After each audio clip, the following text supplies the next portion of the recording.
Everyone, आज हम class 6 का chapter Sardar Patel the iron man of India का सेकेंड पार्ट पढ़ेंगे। इसके फर्स्ट पार्ट के फर्स्ट वीडियो को हम लोग पढ़ चुके हैं, तो चलिए आइए स्टार्ट करते हैं। स्टूडेंट्स, हम सभी पिछले वीडियो में पढ़ चुके हैं कि सरदार वल्लभ भाई पटेल कितने ज़्यादा मेंटली और फिज़िकली स्ट्रॉन्ग थे। वे बचपन में स्कूल नहीं गए थे, उनके पिता ही उन्हें घर पे पढ़ाते थे। उनकी लाइफ का एक इंसिडेंस है कि एक बार उन्हें बॉयल यानी फोड़ा हो गया था और उसके ट्रीटमेंट के लिए गरम रॉड से उस बॉयल को फोड़ा जाता था। सरदार पटेल उस समय बहुत छोटे थे, इसलिए वो आदमी जो इनका ट्रीटमेंट करता वो डर रहा था। तो सरदार पटेल वो रॉड को खुद लेते हैं और अपने उस बॉयल को फोड़ देते हैं। जो भी इस इंसिडेंस को सुनते हैं या देखते हैं वे सब सन्न रह जाते हैं कि ये छोटा लड़का कितना ज़्यादा स्ट्रॉन्ग है। उनकी के लाइफ का एक और इंसिडेंस है कि जब उनकी वाइफ का देहांत हुआ था, उस समय वो कोर्ट में किसी केस के सिलसिले में एक गवाह को क्रॉस एग्जामिन कर रहे थे। तभी उन्हें एक नोट दिया गया जिसमें उनकी वाइफ के देहांत का न्यूज़ था। तो वे उस न्यूज़ को पढ़ लेते हैं और उस पेपर को अपने पॉकेट में रख लेते हैं। Then he continue in his work, वो अपने वर्क में कंप्लीट कंटिन्यू करते हैं और वो केस को जीत भी जाते हैं। केस जीतने के बाद फिर वो सबको बताते हैं कि क्या हुआ था। इससे पता चलता है कि वो कितने ज़्यादा स्ट्रॉन्ग थे। आइए इसके बाद का पढ़ते हैं। Patel was only 33 years at the time and decided not to marry again and brought up his children with the help of his family. At the age of 36, Patel enrolled himself at the Middle Temple Inn in London and finished a 36 months course in 30 months. Sardar Patel सिर्फ 33 years के थे जब उनकी wife का देहांत हुआ था और उन्होंने दूसरी शादी नहीं करने का फ़ैसला किया। उन्होंने अपने बच्चों की परवरिश खुद ही की थी अपने परिवार की हेल्प से। 36 इयर्स की एज में उन्होंने अपना दाखिला लंदन के मिडिल टेम्पल इन में करवाया था। मिडिल टेम्पल इन लंदन का एक कोर्ट है जहाँ पे लॉ यानी बैरिस्टर की पढ़ाई के लिए कोर्सेज करवाया जाता है।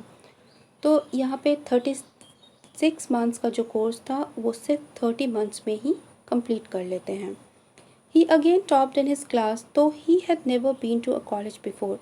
When the British government was compelled to set India free, it tried to threat the unity of India by playing a game of conspiracy, offering more than 500 tiny states independently. उन्होंने फिर से अपनी class में top किया और इससे पहले वे कभी भी कॉलेज नहीं गए थे। जब ब्रिटिश गवर्नमेंट पे भारत को फ्री यानी आज़ाद करने का दबाव बनने लगा तो ब्रिटिश गवर्नमेंट ने एक कॉन्स्पिरेसी यानी षड्यंत्र के तहत 500 छोटी स्टेट्स को आज़ाद कर दिया, जिससे कि आपस में फूट हो जाए, और ये भारत की एकता के लिए एक बहुत बड़ा खतरा बन चुका था।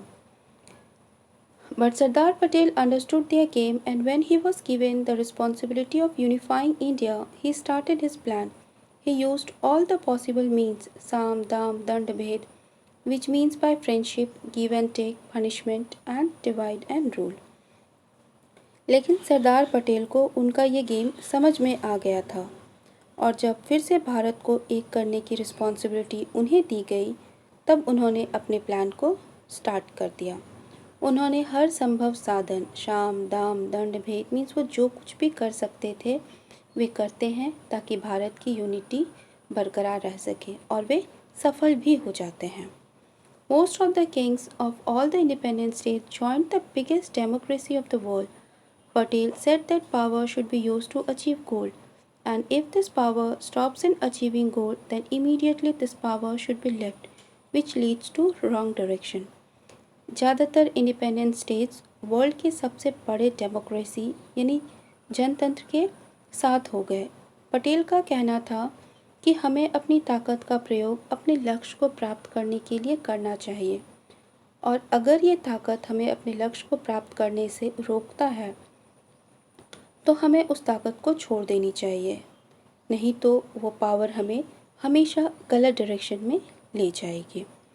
This is the heroic tale of a simple man who, due to his intelligence and patriotism, became the Iron Man of Indian politics. His mental abilities were far ahead than anyone else in those days, and his physical strength was legendary, which helped in building of modern India. ये एक साधारण आदमी की वीर गाथा है जिन्होंने अपनी बुद्धिमत्ता और देशभक्ति से भारतीय राजनीति में आयरन मैन यानी लौह पुरुष की उपाधि प्राप्त की। उनकी मानसिक ताकत उस समय के लोगों से कहीं अधिक थी और उनकी शारीरिक ताकत सुप्रसिद्ध है, जिन्होंने आधुनिक भारत को बनाने में बहुत बड़ा योगदान दिया था। His birthday, October 31st, is observed as National Unity Day. उनके जन्मदिन 31 अक्टूबर को नेशनल यूनिटी डे के रूप में मनाया जाता है। तो स्टूडेंट्स, ये था आयरन मैन यानी सरदार वल्लभ भाई पटेल के लाइफ के कुछ इंसिडेंसेस और कुछ फैक्ट्स जिनसे हम अनजान थे। आई होप हम सभी उनके लाइफ से कुछ ना कुछ प्रेरणा अवश्य लेंगे और उन्हें अपने लाइफ का एक पार्ट बनाएंगे। आई होप आपको स्टोरी समझ में भी आया होगा। Thank you.